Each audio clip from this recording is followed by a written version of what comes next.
ये जो रेजिमेंटें बनी हुई है, क्या देश आजाद है? या तो उन रेजिमेंटों को खत्म किया जाए और भारतीय सेना में अहिर रेजिमेंट का गठन किया जाए। हमारी भी मांग है कि अन्य जातियों की तरह अहिर रेजिमेंट का भी गठन किया जाए। अगर खाली यादव अपने लोगों को वोट देते तो प्रधानमंत्री तो हमारा ही हो जाएगा।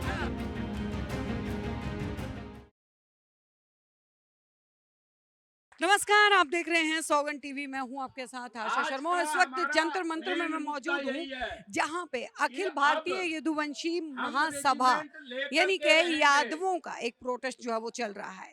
जातीय जनगणना हुई, हर जगह पे जातीय जनगणना हुई और जिसमें यादवों की संख्या जो है वो निकलकर सामने आई। अब आर्मी के अंदर जो है इनकी जो है गठित की जाए, इनकी एक रेजिमेंट जो है वो गठित की जाए, उसकी लगातार ये मांग कर रहे हैं। लेकिन उसके अलावा और क्या क्या मांगे हैं, इन्हीं से बात करेंगे। तमाम महिलाएं भी यहाँ पे पहुंची है, तमाम यहाँ पे वो लोग भी पहुंचे हैं। और अगर बात की जाए क्यों, तो उस वक्त के युद्ध में जो लड़े थे वो भी मंच पे बैठे हुए हैं, वो सिपाही भी मंच पे बैठे हुए हैं, इतने शहीद भी वहां पे हुए थे। अहिर रेजिमेंट जो है वो रही थी, उस अहिर रेजिमेंट की गठन की बात जो है वो लगातार सामने आ रही है। क्या है पूरा मामला, जान लेते हैं। बात की जाए अहिर रेजिमेंट बनाने की, गठन करने की जो है वो बात की जा रही है। कांग्रेस की सरकार में ये मांग क्यों नहीं की गई? अब जब लोकसभा चुनाव आ रहे हैं, बीजेपी की मौजूदा सरकार है, तभी ये मांग क्यों? नहीं, ऐसी बात नहीं है। हम लोगों ने इस यदुवंशी महासभा ने 22 बार इस देश की सबसे बड़ी महापंचायत लोकसभा को घेरने का काम किया। रक्षा मंत्री का घेराव किया, गृह मंत्री का घेराव किया। किसके लिए? मोदी जी के काफिले को 10 मिनट इसी विजय चौक पे रोका हम लोगों ने, मोदी जी को भी। और ये लड़ाई एक नाम और निशान की लड़ाई है।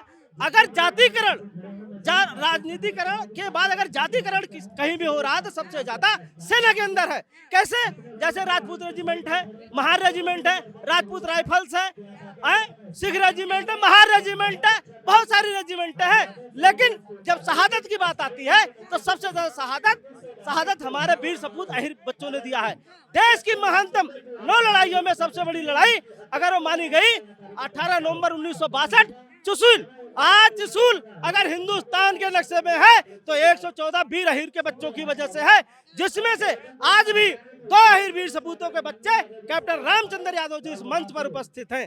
हमारी सरकार से यह मांग है कि जिस तरीके से अन्य जातियों की रेजिमेंटें बनी है, उसी तरीके से यादव समाज की भी अहिर रेजिमेंट बनाई जाए। ये हम इसलिए नहीं मांग रहे कि देश के लिए जब भी शहादत देने की बात आती है, जब भी हमारे बच्चों ने सबसे ज्यादा मां भारती के चरणों में अपने खून की आहुति दे करके इस देश को सींचा है, इस सरहद को बचाने का काम किया है।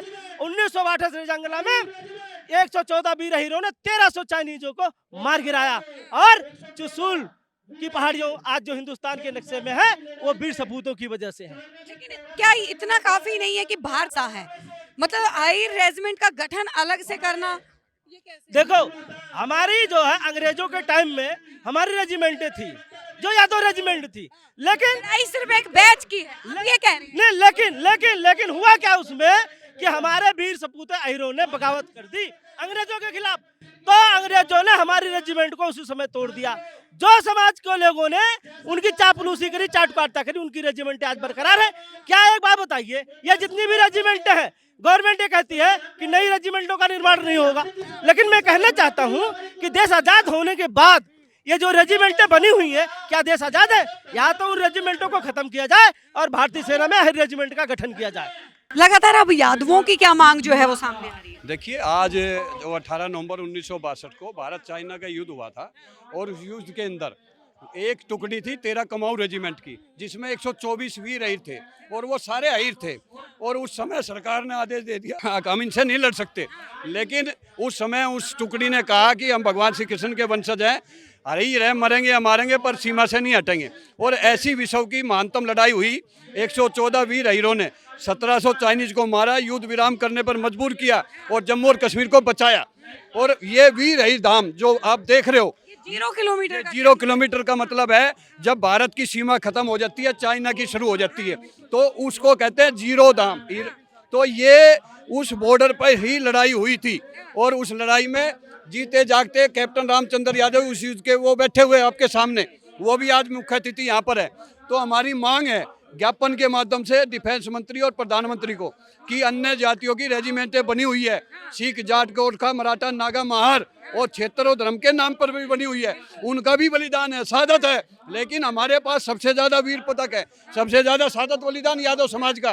तो हमारी भी मांग है कि अन्य जातियों की तरह हाई रेजिमेंट का भी गठन किया जाए। अगर ये नहीं करते हैं तो 2024 के लोकसभा चुनाव से पहले हम राष्ट्रव्यापी आंदोलन खड़ा करेंगे गुजरात से और पूरे देश में ले जाएंगे और इसको वोट की ताकत से और आंदोलन की ताकत से हराने का काम करेंगे। ये संसद के घेराव की भी आप बात कर रहे हैं कि संसद का घेराव किया जाएगा। वो 16 दिसंबर को संसद का घेराव किया जाएगा, जो 6 तारीख से 20 दिसंबर तक जो संसद का सत्र चलेगा, उसमें 16 दिसंबर को अखिल भारतीय एदोनसी महासभा इसी जंतर मंतर से संसद तक घेराव करेगी हमारा। ये हमने निर्णय ले लिया है। अगर सरकार फिर भी नहीं मानती है तो उसके बाद क्या? मानने की तो हमारी जो आंदोलन रथ यात्रा का चलेगा ना, हम अपने लोगों को जागरूक करेंगे। 26 करोड़ हम हैं पूरे देश के अंदर और 17 करोड़ में प्रधानमंत्री पैदा होता है। अगर खाली यादव अपने लोगों को वोट देते तो प्रधानमंत्री तो हमारा ही हो जाएगा। तो हम लोग, सरकारें लोकतंत्र में संख्या से बनती हैं और संख्या हमारे पास है, तो हम वोट नहीं देंगे तो कहीं ना कहीं ये सरकार हार जाएगी। तो वो इसलिए नहीं चाहेगी कि हार जाए हम, तो वो कहीं ना कहीं हाई रेजिमेंट का गठन करेगी और नहीं किया तो हम उसको उखाड़ फेंकेंगे। ये हमने निर्णय ले लिया। 24 में मतलब लोकसभा चुनाव में दिखा दिया। हाँ, बिल्कुल दिखाएंगे अपनी ताकत। भगवान श्री कृष्ण के वंशजों ने निर्णय ले लिया है, जब तक हाई रेजिमेंट नहीं, जब तक आंदोलन वापिस नहीं। आज जो है यहाँ पे प्रोटेस्ट जो है जंतर मंतर के ऊपर चल रहा है और लगातार यादवों की जो है वो जो मांग है वो देखने को मिल रही है। अब देखना ये दिलचस्प होगा कि क्या सरकार जो है इनकी मांगों को पूरा करती है या नहीं। बने रहिए हमारे साथ, देखते रहिए सौगंध टीवी। आप देख रहे हैं सौगंध टीवी, सौगंध वतन की।